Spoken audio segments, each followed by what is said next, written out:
Clara Joffard-Lacoste, bonjour. Bonjour. Corentin Gérold, bonjour. Bonjour. Merci de me recevoir ici à la Folie Théâtre, où vous présentez Hubris, la première pièce de la compagnie Pezzo. Exact, merci à vous. Que vous avez écrite et mise en scène, Clara, et dans laquelle vous incarnez Patrocle, Corentin. Ouais. Avant de s'intéresser à la pièce proprement dite, pouvez-vous nous parler un peu de la compagnie Pezzo que vous avez créée en 2023 ? On l'a créée suite à notre dernière année au cours Florent. On avait créé Hubris et on savait qu'on voulait jouer à l'extérieur des murs de l'école. Et pour ça, il fallait qu'on ait une structure juridique. Donc la compagnie a été créée dans ce cadre-là.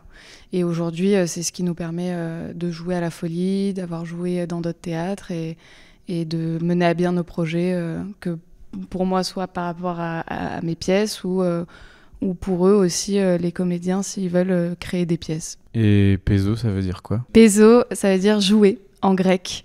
On cherchait en fait un nom et je me rappelle très bien, on était en résidence et tout le monde, on essayait de trouver des noms pour la compagnie. On avait plein d'idées, mais toutes plus nulles les unes que les autres. Et ensuite, je sais pas, j'ai dit, écoutez, on fait du théâtre, on joue, ça s'appellera jouer en grec, Pezzo.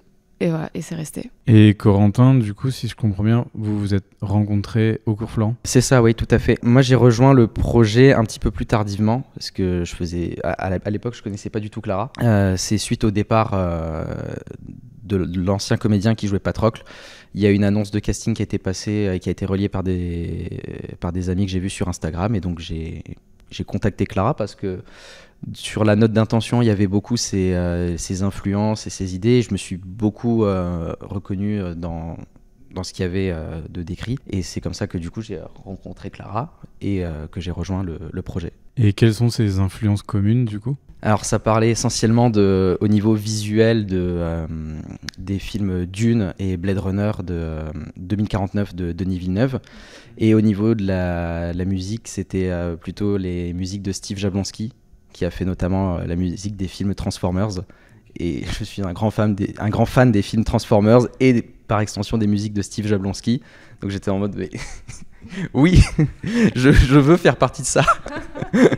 Et vous dites, Clara, que personne n'ignore l'histoire de l'Iliade, que la légende est connue de tous. Quelle a donc été votre motivation pour monter à nouveau sur un plateau cette histoire ? Je sais que plus ou moins tout le monde connaît l'Iliade. Quand on en parle, tout le monde sait de quoi ça parle, connaît Patrocle, Achille principalement. Mais quand on commençait à creuser un peu plus sur des trucs assez niches, entre guillemets, c'est vrai que j'avais plutôt des réponses de « Ah non, ça je sais pas, je connais pas ». Pendant ma dernière année du cours Florent, j'ai lu un livre qui s'appelle « Le chant d'Achille » de Madeleine Miller, qui est incroyable.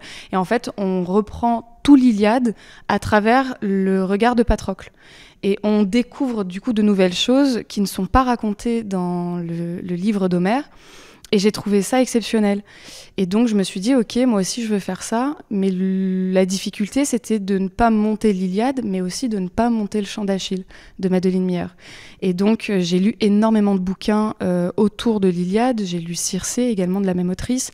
J'ai lu Le mythe de Méduse. J'ai lu énormément de choses, même philosophiques, autour de l'œuvre.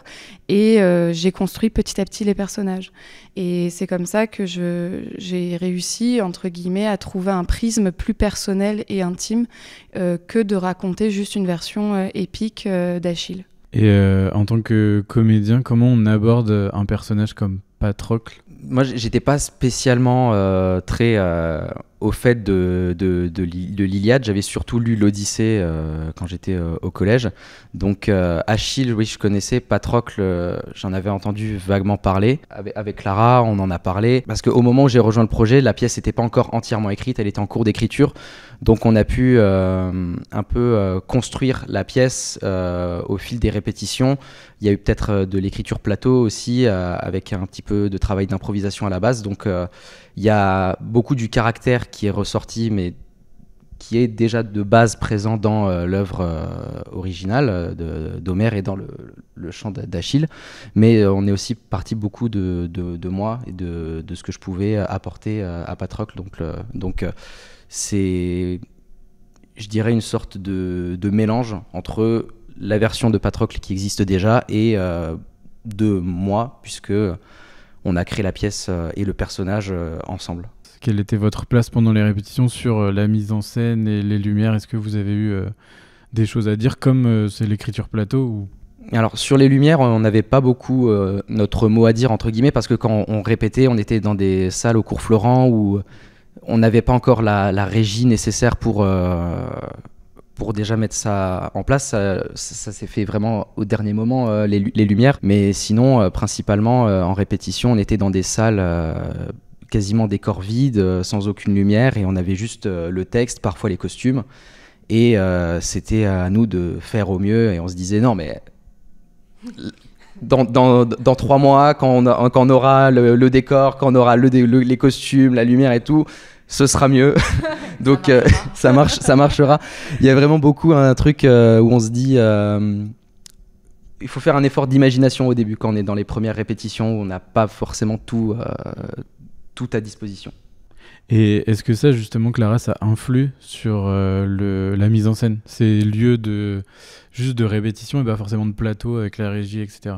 Énormément, parce que en fait, dans mon travail, j'ai besoin en fait de partir de l'humain avant de partir de personnage. C'est-à-dire, je sais ce que je vais vouloir raconter, je sais comment je souhaite le raconter, mais c'est avant tout humain. Quand je leur ai donné le texte et qu'on faisait les premières répétitions sur les textes, comme l'acte 2 qui a été écrit et directement joué en répétition, par exemple, des fois, je leur disais, je sais pas du tout comment je vais mettre en scène, faites. Et puis moi je vous dirai si oui ou non c'est bien, pas bien, je vais vous diriger, je vais vous donner derrière des directions. C'est vrai que je pars énormément de ce que eux proposent au plateau avant de leur dire comment faire, quoi faire. Enfin, je trouve que c'est plus organique et beaucoup plus intéressant, même en tant que metteur en scène, de travailler à partir de ce qu'ils nous proposent que d'imposer une vision qu'on a déjà. Parce que s'ils adhèrent pas à la vision, ça va frustrer, ça va mettre une ambiance difficile et c'est avant tout humain. Donc moi, voilà, j'ai voulu absolument travailler de cette façon-là. Je sais pas si vous l'avez senti comme ça, mais moi, c'était vraiment mon but principal, quoi. Moi, je l'ai vraiment ressenti comme ça, et c'est ce que je disais, c'est vraiment très agréable de faire des propositions en répétition, de tenter des trucs, même si des fois tu nous le dis, non, ça marche pas, trouve autre chose. Voilà, tout est parti vraiment de nous et de nos propositions, et ensuite c'est Clara qui a ajusté, soit qui a augmenté certains trucs, qui a diminué certains registres, donc c'est assez intéressant, je trouve, de travailler comme ça. Et pour en revenir à l'écriture, Clara, pourquoi ne s'être intéressée qu'au camp grec du conflit qui fait l'histoire? Parce que je n'avais absolument pas envie de faire une scène de guerre sur scène. Vraiment, c'est la principale raison. J'avais vraiment pas envie de mettre le conflit gréco-troyen sur scène, mais j'avais envie que ce soit juste le cadre de Hubris. Je voulais que ce soit dans l'air, que ce soit dans le texte, que ce soit dans les enjeux, mais je ne voulais pas le montrer. Et c'est pour ça que je me suis principalement intéressée au camp grec, parce que je savais que je voulais parler d'Achille et de Patrocle, mais voilà, je voulais pas parler Achille, Patrocle, Hector, Paris, Hélène, Priam, toutes ces choses-là qu'on a déjà vues, revues et entendues. En plus, ça aurait été hyper compliqué à gérer. Mais donc voilà, en fait, je voulais raconter une histoire beaucoup plus humaine, beaucoup plus intime, beaucoup plus intéressante et à laquelle nous, spectateurs, et moi en tant que metteuse en scène et autrice, et eux en tant que comédiens, pouvaient également se référer à eux. Ils pouvaient se donner des caractéristiques et pas seulement raconter quelque chose de plus épique. Voilà. Moi, c'était vraiment le côté intime qui m'intéressait. C'est pour ça que j'ai fait un zoom sur le camp grec pendant la guerre de Troie, et pas une pièce sur la guerre de Troie. Vous avez fait aussi le focus sur les relations entre Achille et Patrocle et Thétis et Achille. Corentin, quelle est la nature de cette relation de votre personnage avec Achille et qu'est-ce que ça soulève comme question? Achille et Patrocle, c'est une relation très fraternelle. Patrocle, il a été exilé quand il était jeune. C'est là qu'il a rencontré Achille. Ils sont devenus très proches. Dans certaines versions, Achille et Patrocle sont aussi amants. Là, on a plutôt voulu pas éclipser ce côté-là de leur relation, parce que malgré tout, c'est quelque chose qui est toujours là et qui est assez implicite. Mais ouais, on s'est vraiment focus sur le côté fraternel. Achille qui est très impulsif, qui est parfois têtu, qui en fait qu'à sa tête, et Patrocle qui est un peu la voix de la raison et qui essaye à chaque fois de le calmer, de le raisonner, de justement l'empêcher de partir en vrille et de péter un câble et de causer encore plus de dégâts qu'il y en a actuellement. Et la relation entre Thétis et Achille est tout autre, du coup. Et en quoi celle-ci vous a-t-elle également intéressée, Clara ? Eh bien, moi, je voulais avoir la relation mère-fils au plateau et dans l'écriture parce que c'est une chose universelle. Que ce soit bien ou pas bien avec ses parents, la relation parent-enfant est une chose universelle. Et donc, je voulais un peu tâter ces profondeurs-là, je voulais un peu voir comment on pouvait en parler. Et en fait, ça s'est fait super naturellement. C'est pendant que j'écrivais Thétis, je me suis dit il faut qu'elle ait un intérêt au plateau et à l'histoire. Je voulais pas juste un personnage qui intervienne, mais je voulais que chaque personnage qui intervienne ait des conséquences sur les autres personnages. Et je me suis retrouvée à un stade d'écriture où je me demandais un peu ce que foutait là Thétis. Je me suis dit putain, elle sert à rien quoi. Donc j'ai deux solutions, soit je la vire, soit je lui trouve un aspect plus profond. Et en fait, c'est en discutant énormément avec mon conjoint Hugo, qui a fait la direction artistique, que j'ai trouvé ce prisme de jusqu'où on peut aller pour sauver son enfant d'une mort certaine.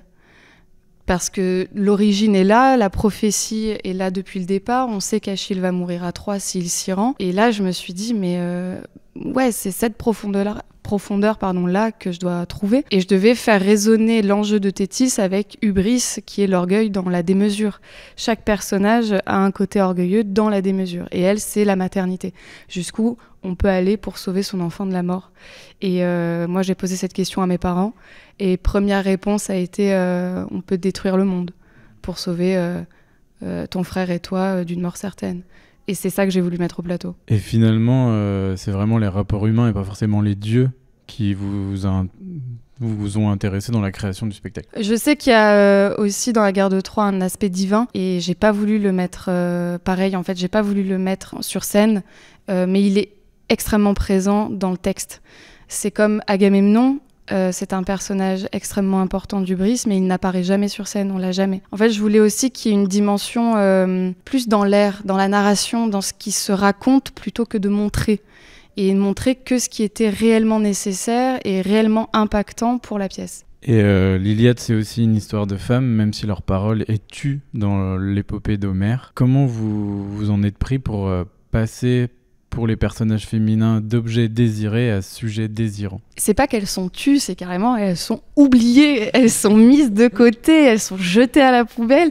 Et je me suis dit, mais déjà c'est horrible. Et puis en plus de ça, c'est tellement dommage parce que c'est pas que des trophées, c'est pas juste un corps pour avoir des enfants. C'est comme vous dites, c'est un sujet désirant. C'est une femme qui a des choses à dire. Et donc, pour moi, c'était une évidence de mettre les femmes en avant dans Hubris. Je ne suis pas partie d'un constat féministe, bien que dans l'œuvre finale, il y ait cet aspect très féministe, puisque les femmes ont une parole et elles sont 3. Donc, il y a plus de femmes que d'hommes dans Hubris. En fait, je me suis dit, j'ai envie de raconter aussi leur histoire. Et leur histoire, c'est tout le déroulé d'Hubris. C'est sans elle, il n'y a pas d'Hubris et même de la guerre de Troie. Sans elle, il n'y a pas d'histoire. Il n'y a pas de querelle, il n'y a pas de guerre, il n'y a rien. Et donc, je me suis dit, mais il faut qu'elle parle. Et on parle de la guerre, et donc je voulais qu'elles parlent de ce qu'elles avaient vu, de ce qu'elles avaient entendu, de ce qu'elles avaient vécu, et comment elles vivent la guerre, comment elles traversent tout ça. Parce qu'on a les guerriers, certes, qui tuent et vont combattre dans Hubris, mais les femmes, c'est presque plus horrible comment elles le vivent, puisqu'elles ne sont que des trophées et elles sont au gré de la volonté de celui à qui elles sont attribuées. Donc elles n'ont même pas leur mot à dire. Et donc, moi, je voulais un peu libérer cette parole-là. Et en plus de ça, en les libérant la parole de ces femmes, on découvre un aspect de la tragédie qu'on ne connaît pas. Enfin, de l'histoire de l'Iliade, qui est très méconnue, puisque de toute façon, dans l'Iliade, elles sont dites, puis jetées.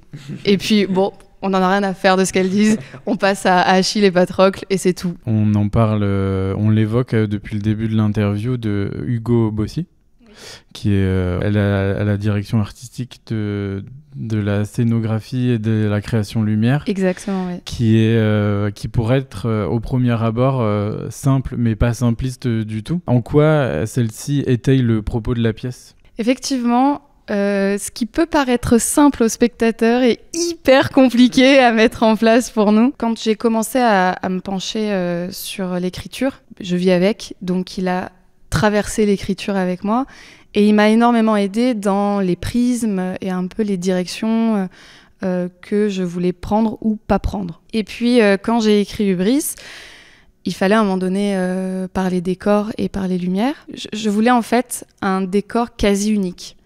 Je voulais que le texte est déjà tellement fort et tellement des fois profond que j'avais pas envie d'alourdir le texte par une mise en scène trop forte aussi et trop un peu vieux jeu de voilà, tragédie grecque. En plus, la tragédie grecque, des fois, elle est pas voilà, la réputation de la tragédie grecque est à refaire. On s'imagine toujours des trucs rocambolesques avec des acteurs qui se mettent par terre. Bon, d'ailleurs, on a quelques acteurs par terre, c'est vrai. Mais je voulais moderniser ça, mais je voulais le moderniser aussi au-delà du texte. Et donc, je m'étais dit, ok, je veux un décor unique, quasi unique, mais je veux surtout un décor central, puissant. Et donc, ça a été l'attente. Et lui est vidéaste à la base. Il est vidéaste-réalisateur. Et quand je lui ai dit, voilà, qu'est-ce que tu en penses de cette idée d'une grande tente unique qui serait là toute la pièce et qui évoluerait au fil des représentations et de ce qu'on dit sur scène. Et il me dit, mais excellente idée, ça fera un réflecteur géant sur les comédiens. Donc on va pouvoir les illuminer d'une telle façon qu'ils seront pris dans la toile et donc ils vont être complètement éclairés de différentes façons. Et il était super emballé par l'idée. Et donc, je lui ai dit, bah ok, go, on va faire ça. Et lui, il a vu aussi, je pense, un énorme terrain de jeu pour éclairer les comédiens. Parce que moi, je suis une quiche en lumière. Je suis un peu là, je dis, bah moi, je veux ça. Et puis lui, il fait, ok, on va faire comme ça. Alors, Il s'est fait plaisir vraiment au niveau des lumières. Et surtout, pour rebondir à ce que tu disais au début, où on pense que c'est quelque chose qui est assez simple à mettre en place, mais qui en vrai est pas du tout évident, c'est que je me rappelle à certaines répétitions, certaines résidences et même pendant les montages techniques au théâtre où on expérimente les lumières, des fois des prises de tête en mode non mais là avec la tente et pour la scène faut que ce soit plus chaud, non mais tu comprends pas parce qu'en fait la couleur là elle est essentielle parce que ça fait écho à ce qui va se passer 3 scènes plus tard. Oui, parce qu'en fait on a tenu aussi à avoir une narration visuelle. Et donc, moi, en fait, je suis vraiment arrivée, je lui ai dit, bon, bah voilà, ça se passe la journée, ça c'est plutôt la nuit, bah, ça c'est plutôt fin de journée. Et il a fait, ok, bah, on va partir sur l'aube, le jour, la nuit et le crépuscule. Et c'est comme ça que les lumières ont été créées. Et Corentin, comment ça influe, parce qu'on a compris que vous aviez répété dans des salles, des boîtes noires, mais pas forcément avec les régies. Ouais, littéralement des boîtes noires. Voilà. Les salles à Florence, c'est littéralement des boîtes noires, ouais. Qui sont pas forcément très bien agencées. Des fois, il y a un gros pilier au milieu de la salle, donc on doit faire avec. Et comment ça influe cette création lumière sur le jeu aussi ? Ah bah c'est complètement différent parce que tout de suite, déjà rien qu'avec la tente, déjà on est en costume. On rentre dans la tente, donc il y a aussi ce décor qui est imposant et important. Et la lumière, ça nous aide directement à nous plonger dans l'ambiance de la scène parce que on soupçonne pas. Je pense qu'on sous-estime l'importance dans une pièce de théâtre de la lumière parce que oui, quand on va voir une pièce, en général, on sort fait les acteurs étaient super, la mise en scène était super, le texte était super, mais rarement, j'ai rarement entendu des gens dire la lumière. la création visuelle, il y avait quelque chose qui m'a marqué. Et c'est vraiment quelque chose qui nous aide, nous, en tant qu'acteurs, de directement nous plonger dans l'atmosphère d'une scène, tout simplement. Grande question technique, à un moment donné aussi, il y a de la fumée. Est-ce que c'était voulu que ça reste longtemps ? Alors, ouais, ça diffère un peu en fonction des représentations, parce que des fois, on en met un peu plus, un peu moins, en fonction de comment c'est. Mais en fait, la fumée représente la peste qui a été mise dans le camp grec. Quand on a fait les premiers tests, on s'est rendu compte qu'après la fumée, elle reste. Et avec les lumières qui changent, on est encore dans l'attente, donc c'est concentré sur scène, il y a une ambiance autre que ce qu'on a vu depuis le départ qui se met en place et qui va rester jusqu'à la fin. Et donc, on s'est dit, ok, plus il y en a, mieux c'est. C'est trop génial. Et on a même eu des représentations où on voyait quasiment plus les comédiens. Donc après, on a ajusté, mais on voulait quelque chose qui soit... comme dans un film où des fois c'est très inaudible pour les besoins de la pièce, nous on voulait qu'on voit quasiment rien sur cette scène-là et qu'en fait les lumières avec la fumée ne mettent en valeur que ce qui est très nécessaire. Et c'est cet effet-là qu'on a recherché et je suis contente parce qu'on a réussi à le faire. Et en parallèle de cette pièce, vous travaillez déjà une seconde pièce. Oui. Pouvez-vous nous en dire quelques mots ? En fait, je travaille sur une pièce qui est l'opposé d'Hubris, mais l'opposé. Je me suis dit... Il y a un grand écart là. C'est exactement ça, c'est les deux pôles. Hubris, tragédie grecque, et là j'ai décidé de faire une comédie. Très rythmée. Hubris, j'ai voulu moderniser la tragédie grecque. Là, je souhaite traiter la deuxième pièce dans son jus, en fait. C'est une pièce que j'ai écrite, inspirée de faits réels, qui est le vol de la Joconde dans les années 1911. En fait, souvent sur Hubris, on me dit c'est très cinématographique. Là, j'ai envie que ce soit plus brut. Mais pas vieux jeu, je veux pas ce truc vieux jeu, mais plus brut et plus dans le Paris de la Belle Époque. Et donc j'expérimente ça et j'écris autour de ça. Et donc en ce moment, je joue Hubris 3 fois par semaine et je lis Le vol de la Joconde le reste de la semaine. Et donc voilà, on cherche en ce moment à la faire produire puisque Hubris, on l'a monté tout seul. Là, je cherche plus des gens pour m'accompagner parce que je voudrais faire quelque chose à la hauteur de ce que j'imagine et ça coûte forcément des ressources que je n'ai pas toute seule. Et si c'est moins cinématographique, est-ce que ça sera aussi l'idée d'explorer un peu plus la machine théâtrale ? Oui, aussi. Oui. Après, voilà, j'ai déjà des idées. Je souhaite une mise en scène extrêmement rythmée. Donc là, j'ai fait appel à une scénographe. Parce que je veux beaucoup de choses, mais après, il faut le mettre en place.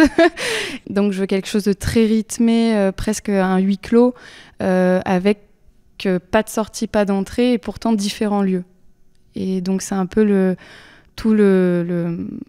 la difficulté de la seconde pièce, mais qui, je pense, si on arrive à faire ce que j'ai dans la tête, sera très cool. On va bien s'amuser, en tout cas. Corentin, vous en faites partie, j'ai l'impression. Oui, tout à fait, j'en fais partie. De même que Cécile, qui joue Briséis dans Hubris. Et avec d'autres personnes tout aussi formidables et talentueux.